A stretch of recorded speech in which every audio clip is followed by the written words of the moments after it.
Enfin, on t'a piégé, Laura. Tu es coincée. Il y a des élèves, la semaine dernière, ils t'ont repéré au cours de peinture. Oui, oui, oui, oui, oui. Ah, tu peux faire la moue, c'est pas un problème. Hein. Nous, on a des preuves, tu vois. Comment tu fais pour que le temps de séchage soit aussi court? C'est pas normal, alors qu'il y en a qui galèrent. Oui, effectivement, il y en a qui galèrent. Ils vont passer une semaine, 10 jours, 2 semaines, presque même un mois, et c'est jamais sec. Alors qu'est-ce qui se passe? Tu peux nous raconter un petit peu? Tu utilises du cicatif, des produits prohibés, j'en sais rien. Tu vas t'asseoir et tu vas parler maintenant. Parce que tu risques gros, hein.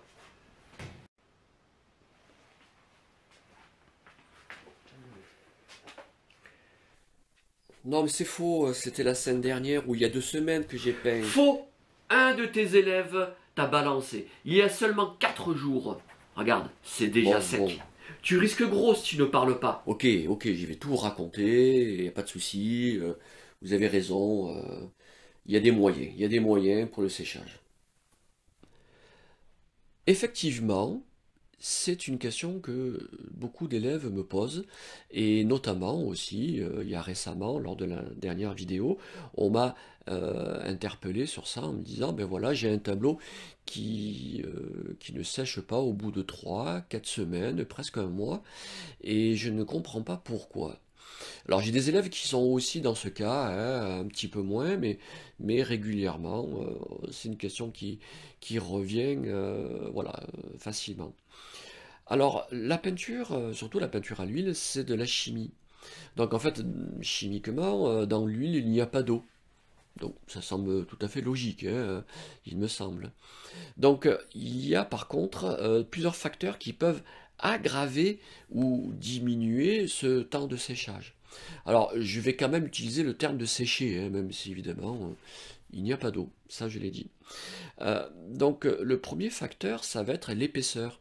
L'épaisseur de votre peinture. En fait, au plus vous travaillez avec une peinture au couteau, par exemple, avec beaucoup d'épaisseur, même si c'est au pinceau, ben, la matière va avoir du temps à ce qu'elle se solidifie. En fait, elle ne sèche pas, hein, comme vous l'imaginez maintenant, elle va se cristalliser ou se solidifier. En fait, au niveau de l'huile, au départ, c'est bien souple, hein, sur les premières journées, et puis avec le contact de l'oxygène et de l'air ambiant, ça va se cristalliser légèrement, et c'est pour ça que d'ailleurs on a des couleurs qui sont un petit peu moins vives, notamment les rouges.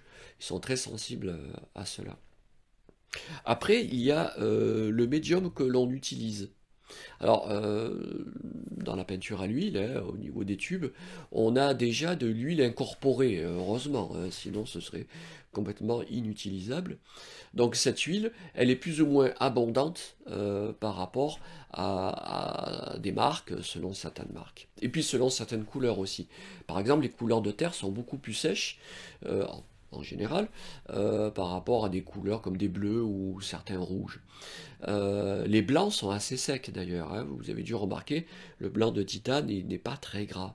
Et puis ça dépend les marques. Alors, les marques d'entrée de gamme, comme PBO par exemple, je vous les conseille, hein. Ce sont des peintures d'études. Bon, évidemment que financièrement c'est moins coûteux, mais ben, ils ont tendance à mettre un petit peu plus de gras, un peu plus de graisse, vous comprenez, c'est un petit peu moins coûteux que de mettre des pigments purs, même si ce sont des pigments chimiques hein, maintenant. Hein. Mais voilà, par rapport à d'autres marques qui sont guère plus onéreuses, mais comme par exemple Van Gogh, qui elles sont assez sèches, je trouve. Donc il y aura un apport nécessaire de médium. Le médium qui est réalisé, je vous le rappelle, de 2 tiers de gras et 1 tiers de maigre. Donc 2 tiers d'huile de lin par exemple, ou d'huile de yette, et 1 tiers d'essence de térébenthine ou du white spirit. Hein. C'est à votre convenance.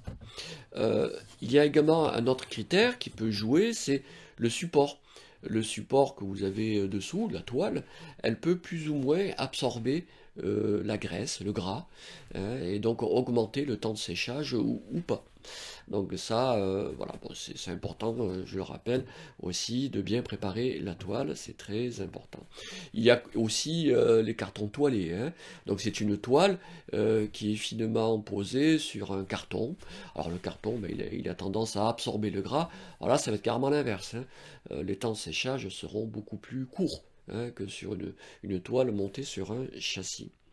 Et puis il y a un dernier facteur qui a son importance, et je pense que c'est là qu'il faut essayer de réfléchir si vous avez des temps de séchage trop longs, c'est la circulation de l'air, hein, comme je vous ai dit au départ, c'est l'air qui solidifie la matière. Donc si vous avez le tableau dans une pièce qui est fermée, ou que vous l'enfermez même carrément, pourquoi pas dans une armoire ou dans un local qui est peu ventilé, eh ben, comme il n'y a pas de circulation d'air, le temps de séchage va être beaucoup plus long. Donc si vous voulez augmenter ou diminuer ce temps de séchage, ben, veillez bien à ce critère-là. Vous pouvez par exemple mettre votre tableau dans la salle à manger. En général, la salle de vie, la salle à manger, c'est une salle où on circule beaucoup, où il y a des portes qui s'ouvrent, qui se ferment, et pourquoi pas même ouvrir les fenêtres de temps en temps, ce qui est normal pour aérer le local.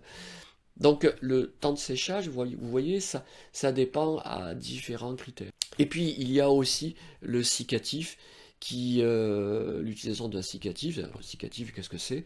C'est un produit qui permet d'accélérer le séchage.